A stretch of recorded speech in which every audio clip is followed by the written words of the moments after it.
This is the second in a series of videos in which I'm attempting to see if it's possible to improve the performance of this T-962A Reflow oven. In the first video I did some profiling of a card within the oven to see what the temperature spread across it was, and it was fairly clear from the results of that some work was needed to try and improve the performance of this oven. So in this video what I've done so far is I've dismantled the machine and taken the bottom cover off, so as you can see we now have direct access to the heater elements.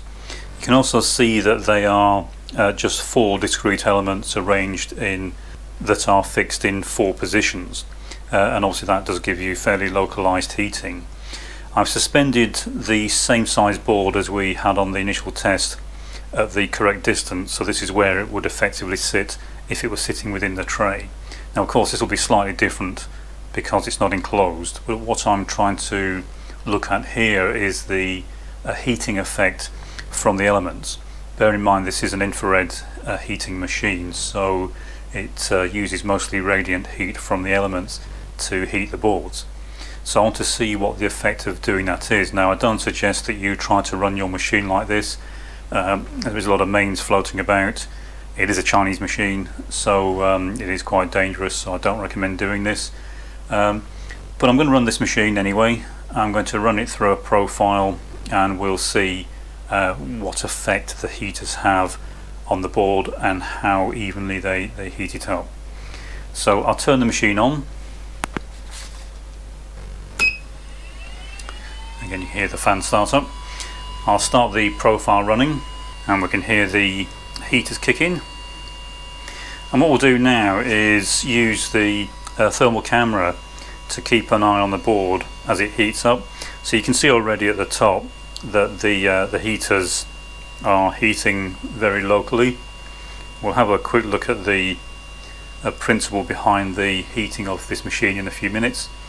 But we'll first give the machine a chance to heat up.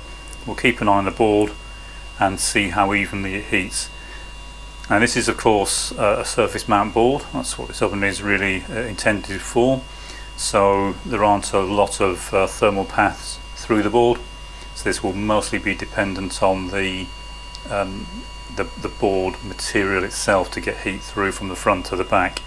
But that will give us a good indication as to how evenly the machine is heating up the board and whether or not there's anything we can do to try to even that out.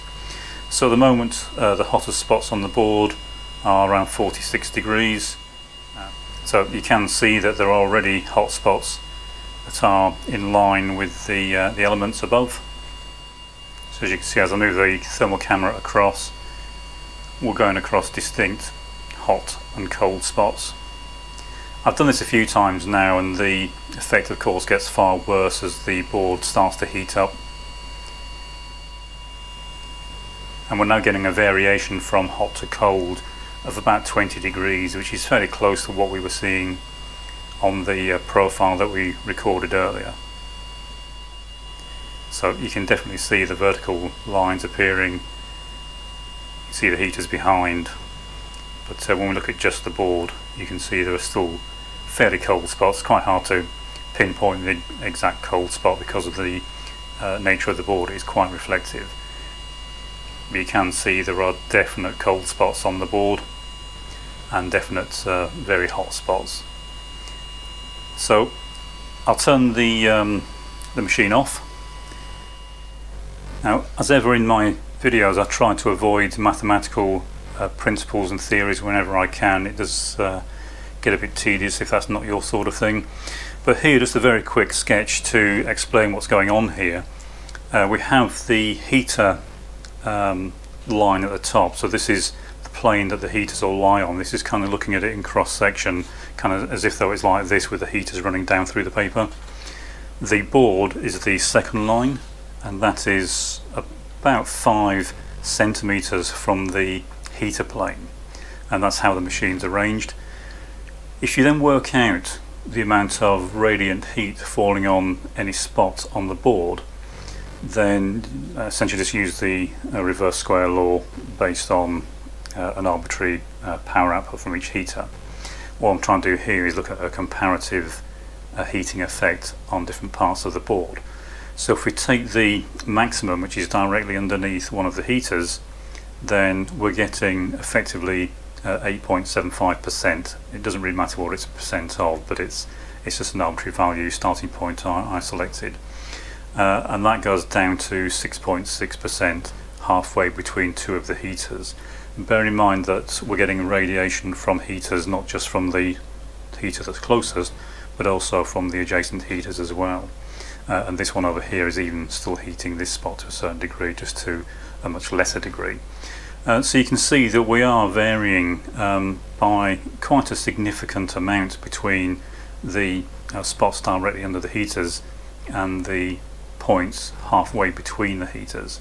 That is what is causing the localized hotspots within the system, and why the boards don't heat evenly.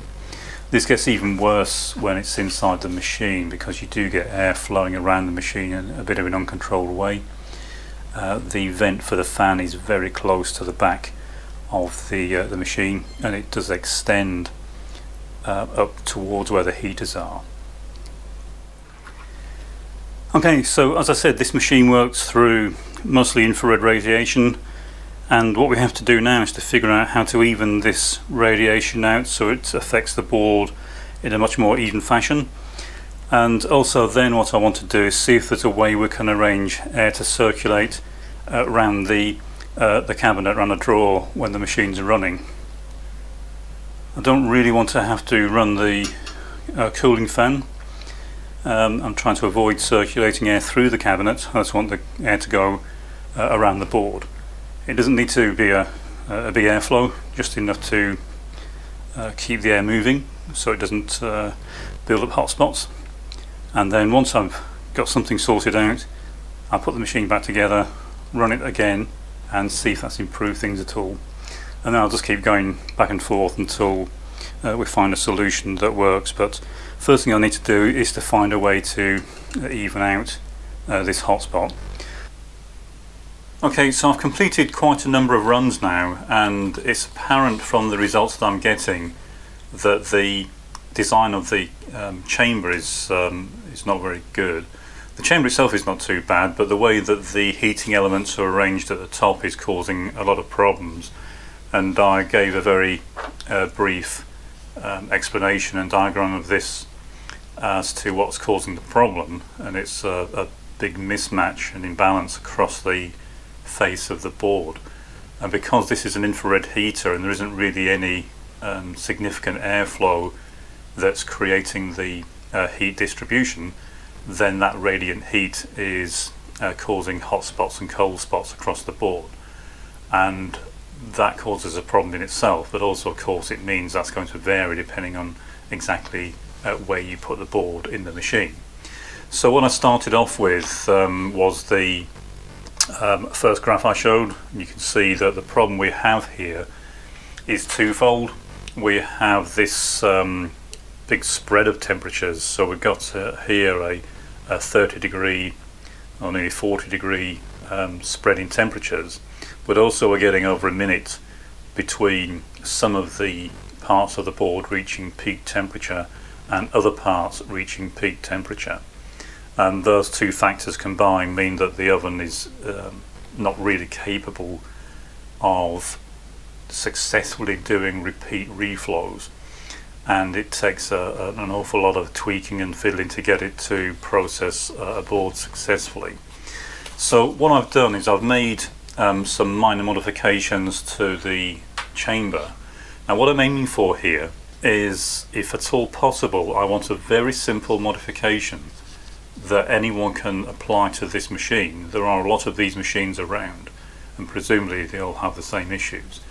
But I want a very simple modification, very low cost, that anyone can apply to at least make the machine usable. It won't be perfect. The only way to make this machine perfect is to completely redesign the top end. What it really needs is a separate section on top with the heaters in the top section, and then an air circulation system to circulate hot air through the lower chamber. That's the only way to make this machine truly behave itself and give very accurate results. But remember, this is not a process machine, this is a hobby reflow oven, so it doesn't need to be perfect, but it does need to be usable. And especially for people who haven't got a lot of experience in using reflow ovens, it needs to be a lot easier to set up than it currently is. Now, as you can see, I've stripped it right down, and because it is stripped right down, there are lots of holes and gaps in it, so it's not going to be perfect running like this. And also, of course, I'm taking all the insulation off, so the spread of temperatures will be even higher with it like this, but at least it will allow me to try to investigate and examine the causes behind this poor performance. So as I say, we started with this.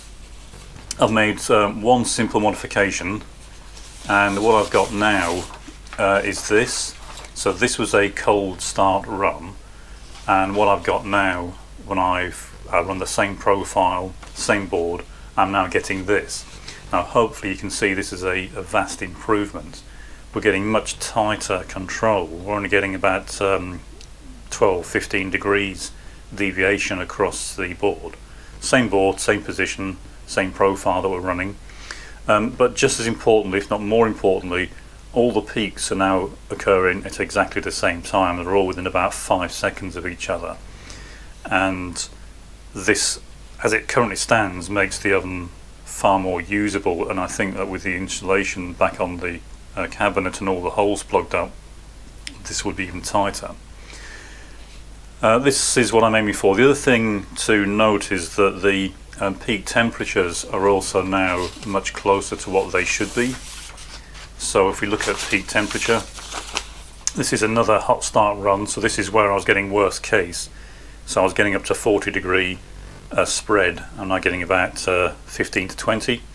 Again, all the peaks are occurring at the same time. But we're now getting almost exactly up to the correct profile temperature. Now, as I said, that's not necessarily a critical thing, because if it ends up too low or too high, you can always adjust the profile. But what you can't adjust is the spread of temperatures. That's kind of inherent in the design of the machine. And it doesn't really matter what sort of control you throw at this, unless you get a cabinet that behaves in a far more predictable manner, then no amount of additional controllers, sensors, whatever is going to allow you to correct this spread. You could probably minimize it by using pulse width modulation on the heater, but as I said earlier, the issue there is you run into a problem if you want to make that a commercial machine, that you wouldn't be allowed to sell it, at least not if somebody realised that it wasn't meeting the required standards. So as I said, the idea was to get a very simple solution to this, and that's what I've achieved so far. I've still got a lot more work to do on this to try and improve things further.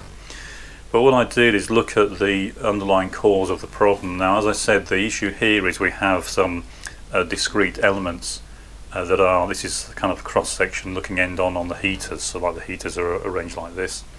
And of course that means we get localized hotspots beneath each heater. And if we look at the maximum and minimum values, we're getting about a 25% difference in the radiant energy falling on these positions of the board. Now, I can't really do much to increase the low spot, but what I can do is I can decrease the hot spot. And that's what I've done. I've effectively put a small baffle underneath the heater, so it's directly underneath here. And that cuts down the radiant heat coming directly down to the board, but it doesn't affect the heat going off to the sides, nor does it affect the radiant energy coming from the adjacent heaters.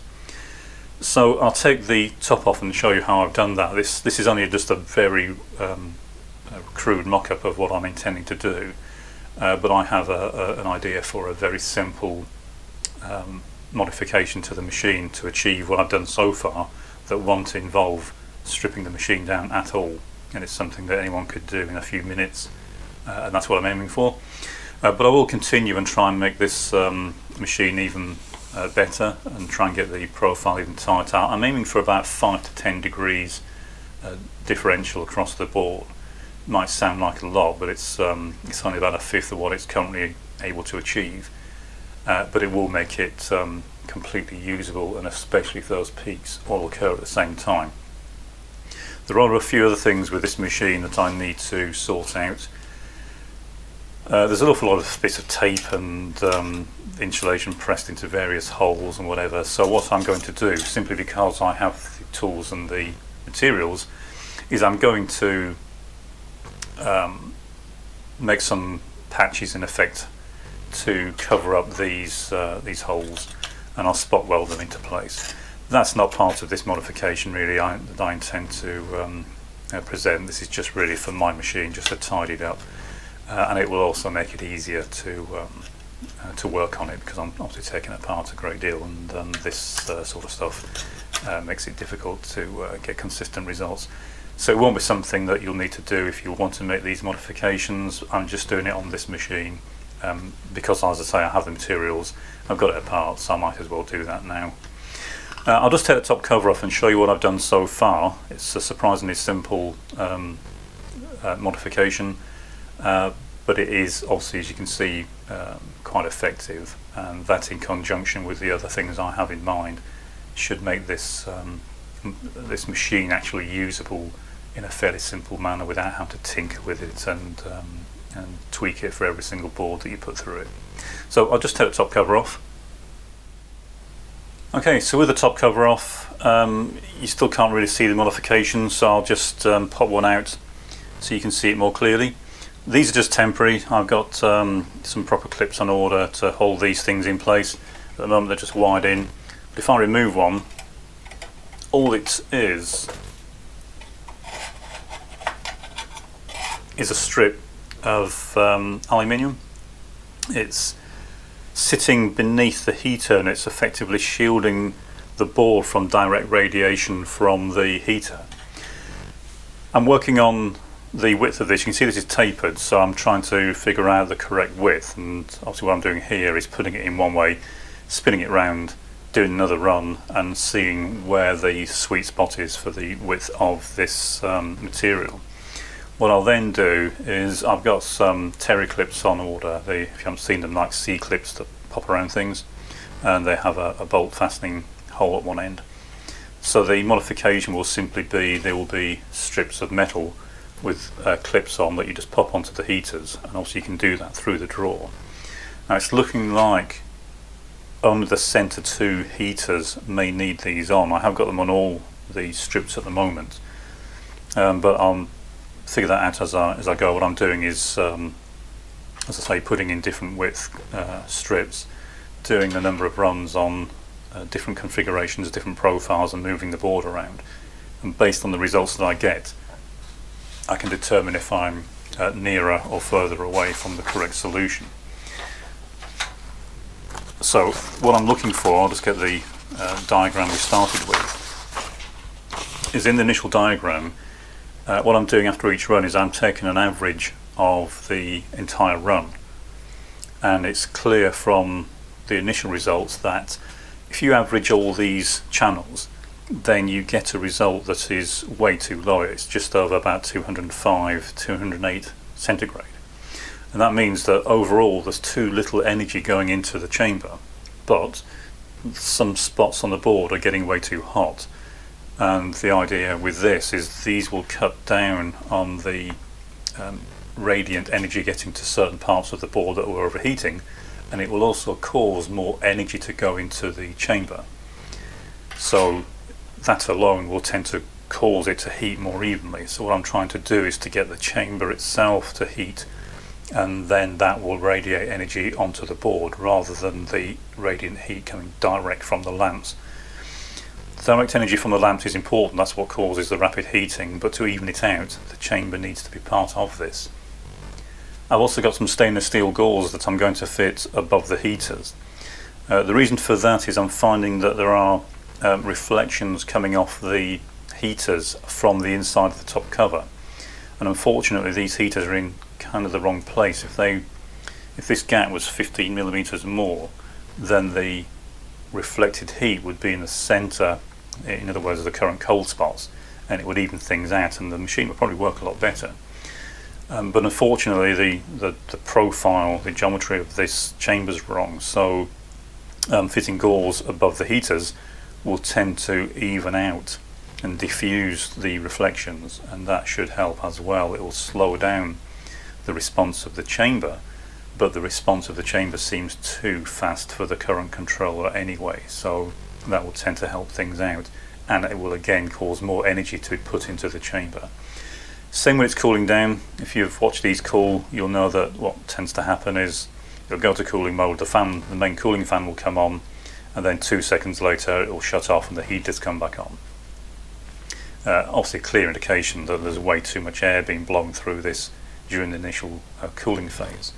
And what I've found, you probably can't see it, but I found that blocking the top vents really does help this. So what I'm going to do is, again, using some sheet stainless steel, I'm going to put a baffle on the inside of this just to cut down the amount of cold air that's being blown directly onto the board. Don't really want that. I want the air to come up around the top of the heaters and below underneath the board tray, and that way you'll get even cooling, and also it'll cut down the cooling effect, so it will tend to give the controller far more authority over what the cooling is actually doing.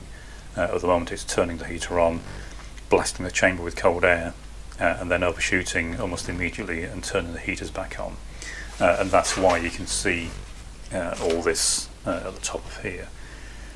When I put the gauze on, what we tend to find is we get a nice clean cooling, so we go straight from the peak temperature and immediately all the channels start nice even cooling, and that's what we're aiming for, is nice tight heating. So this is the critical phase here, and you can see in this phase we're actually getting less than 10 degree variation. We end up with more than that, but again I think this is just because the insulation is not on the chamber. So I'll go away, I'll make these modifications, I'll get some proper clips, figure out the proper width for these. They're getting fairly close, I'm getting fairly close to the ideal width as far as I can tell, and then I'll make another video and we'll look at the results of that so far. If it's looking promising, I'll put the whole thing back together, do some more in-depth testing, and at that point it might be appropriate to look into maybe replacing or designing a new controller for this. Comments welcome. Anyone that's had any experience doing this sort of thing with these ovens, please let me know how you got on.